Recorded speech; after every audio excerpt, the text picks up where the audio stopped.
CMR jewellery Dasara Diwali ధమాకా offer flat 50% వి on gold jewellery Andhra Telangana September 17 నుండి అక్టోబర్ 20 వరకు మాత్రమే. తెలంగాణలో అసలు రాష్ట్ర వ్యాప్తంగా కూడా జోర్దార్గా బతుకమ్మలు ఆడుతున్నారు అందరూ కూడా. అట్లాగే వెనకటి బతుకమ్మ వేరు, ఇప్పుడు బతుకమ్మ వేరు. ఇది కూడా చాలా మంది మాట్లాడుతున్నారు. ఎంగిలి పూల బతుకమ్మతోని మొదలు పెడితే సద్దుల బతుకమ్మ వరకు కూడా ఆడపడుచులు అందరూ కూడా పెద్ద ఎత్తున సాయంత్రం కాగానే మొత్తంగా ఊరు వాడ అంటారు కదా, ఇంటి ముంగట లేకపోతే ఇంకా కొంచెం ఈ మధ్యకాలంలో కమ్యూనిటీలు వచ్చినాయి, అట్లాగే అపార్ట్మెంట్లు వచ్చినాయి, ఇవన్నీ వచ్చినాయి కాబట్టి ఆ కల్చర్లో భాగంగా అందరూ ఒక టైం అనుకొని కిందికి దిగి బతుకమ్మలు ఆడుతున్నారు. సరే, ఈ మధ్యకాలంలో ట్రెండ్ మారిపోయింది కాబట్టి కంప్లీట్గా బతుకమ్మ అంటేనే అసలు చప్పట్లతోని ఆడేటటువంటిది, అంటే పూలను పూజించే పండుగ.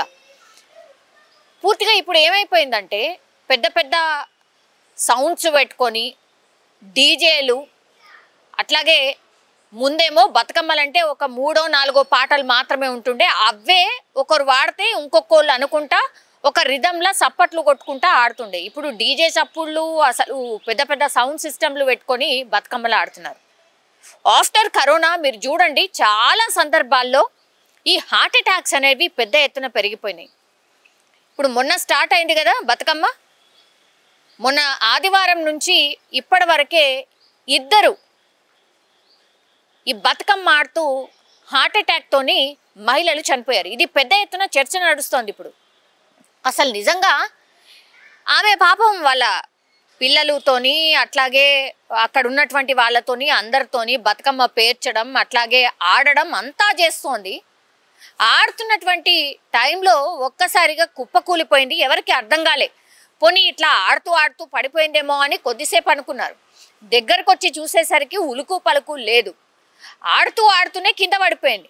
దీంతో ఆమెకు దగ్గరున్న వాళ్ళు కూడా కొంచెం ఊపిరి ఆడేలాగా, ఆ తర్వాత అసలు ఏమైంది ఏంది అనేది తెలిసేలాగా అక్కడ దగ్గరికి వెళ్ళి ఆమెను చూసేసరికి అప్పటికే ఆమె పల్స్ పూర్తిగా డౌన్ అయిపోయింది. అట్లాగే సిపిఆర్, ఇది వెరీ వెరీ ఇంపార్టెంట్. చాలా సందర్భాల్లో మనం మాట్లాడినప్పటికీ కూడా ఇంకా కూడా తెలుస్తలేదు సిపిఆర్ ఎట్లా చేయాలి ఏంది అనేది.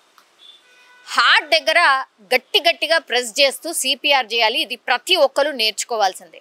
ఇప్పుడు ఆ మహిళ అక్కడ కింద పడిపోయంగానే ఫస్ట్ అంబులెన్స్కో దగ్గరలో ఉన్నటువంటి హాస్పిటల్కో ఫోన్లు చేసిండ్రు, కానీ ఆమెకు అసలు సిపిఆర్ చేసిన సందర్భం అయితే ఏడా కనిపిస్తలేదు. అది ఫస్ట్ మిస్టేక్ అండ్ అదే లాస్ట్ మిస్టేక్ కూడా అని చాలామంది డాక్టర్స్ చెప్తున్నారు. దీని మీద అవగాహన పెంచుకోండి, ఒక ప్రాణాన్ని బతికియండి అని. ఇదొకటి కాకుండా నిన్న ఇంకొక ఆమె చాలా యంగ్ పిల్ల, ఓన్లీ 20 సంవత్సరాలు మాత్రమే. ఆమె కూడా ఇట్లనే బతుకమ్మ ఆడుతూ కింద పడిపోయింది. ఆల్మోస్ట్ ఇక దగ్గరలో ఉన్నటువంటి హాస్పిటల్ తీసుకుపోయేసరికి ఆమె చనిపోయినటువంటి సందర్భం.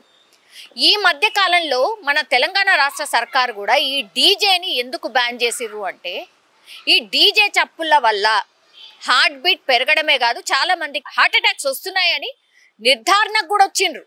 సో దయచేసి అర్థం చేసుకోండి, అసలు పెద్దవాళ్ళకే హార్ట్ అటాక్స్ వస్తున్నాయంటే చిన్న పిల్లల మీద ఎంత ప్రభావం ఉంటుంది అనేది మీరు అర్థం చేసుకోండి. అఫ్ కోర్స్ హార్ట్ అటాక్స్ అనేటివి అసలు చిన్న పిల్లాడి నుంచి మొదలుకొని పెద్ద వయసు వాళ్ళకు కూడా వస్తున్నాయి, అది వేరు. కానీ వీక్ హార్టెడ్ ఉంటారు కొంతమందికి, వేరే అంటే తెలియనటువంటి కొన్ని హెల్త్ ఇష్యూస్ ఉంటాయి, వాళ్ళు జల్దీగా దీని బారిన పడుతున్నారు, చనిపోతున్నారు అని డాక్టర్స్ చెప్తున్నటువంటి పరిస్థితి. ఒకటి, ఫస్ట్ ఈ డీజే చప్పులని మానేసి నిజం చెప్పాలంటే కావాల్సి వస్తే చిన్నగా పెట్టుకోండి, అట్లాగే బతుకమ్మ పాటల మీదనే ఆడండి. కానీ ఇట్లా డీజే చప్పుళ్ళు డీజే బీట్లు పెట్టుకొని పెద్ద సౌండ్లు పెట్టుకొని ఇగో ఇట్లా అనారోగ్యం పాలు కావద్దు అనేది ఇంకో రిక్వెస్ట్.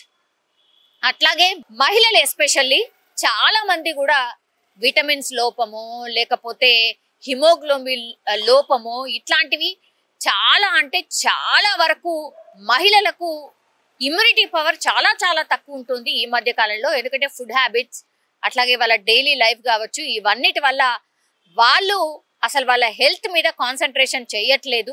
జంక్ ఫుడ్ తినే వాళ్ళ సంఖ్య ఎక్కువైపోయింది, ఊబకాయం ఎక్కువైపోయింది. డయాబెటీస్ అనేది పెద్ద ఎత్తున మన రాష్ట్రంలో ఇంకొక 5 ఏళ్లలో దగ్గర 40% మంది యూత్, 40 నుంచి 50% మంది యూత్కి డయాబెటీస్ ఉండే అవకాశం ఉంది. ఒకవేళ మీ ఫుడ్కి సంబంధించిన ఈ సైకిల్ మార్చుకోకపోతే ఆ ఫుడ్ హ్యాబిట్స్ మార్చుకోకపోతే అని డాక్టర్స్ ముఖం మీదనే చెప్తున్నారు. మరి మనం ఏమైనా మారుతున్నామా అని అంటే ఈ ఫుడ్ కి సంబంధించిన స్టాల్స్ రోజు రోజుకి పెరుగుతున్నాయి, ఫుడ్ తినే వాళ్ళ సంఖ్య పెరుగుతుంది. కానీ ఇంట్లో మనం వండడమే మర్చిపోయినాము అని అంటే ఇది నిజం.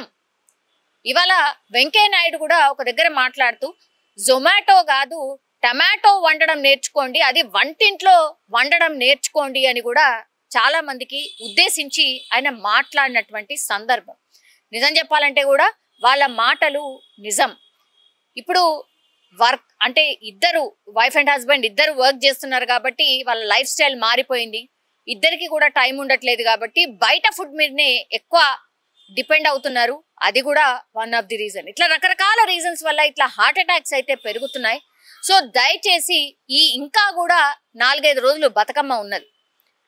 ఇప్పుడని కాదు, ఆ తర్వాత కూడా ఎప్పుడైనా సరే ఫంక్షన్లు అనుకోండి, ఇంకోటి అనుకోండి, ఎప్పుడైనా సరే ఇట్లా పెద్ద సౌండ్స్ డీజే చప్పులకి చాలా దూరంగా ఉండండి. ఇది ఎంత మాత్రం కూడా మంచిది కాదు అనేటువంటిదైతే మరోసారి స్పష్టమైంది అనుకోవచ్చు ఈ 2 ఇన్సిడెంట్స్ చూస్తే మాత్రం. చాలా మంది ఫ్యామిలీస్ కూడా ఆందోళన వ్యక్తం చేస్తున్నాయి. అదేంటి మనకి ఇష్టమైన పండగ రోజు ఇట్లా హార్ట్ అటాక్లు ఎందుకు వస్తున్నాయి అనేది కూడా పెద్ద ఎత్తున మాట్లాడుతున్నారు. సో జాగ్రత్తలు అయితే అవసరం. అట్లాగే మన సంస్కృతి కాబట్టి డెఫినెట్లీ బతుకమ్మ ఆడాల్సిందే. కానీ నేను ఇంతకు ముందు చెప్పినట్టుగా ఈ 2-3 విషయాలు దృష్టిలో పెట్టుకొని ఆడితే మాత్రం ఇంకా చాలా చాలా మంచిది అనేది అభిప్రాయాన్ని వ్యక్తం చేస్తున్నారు నిపుణులు కూడా.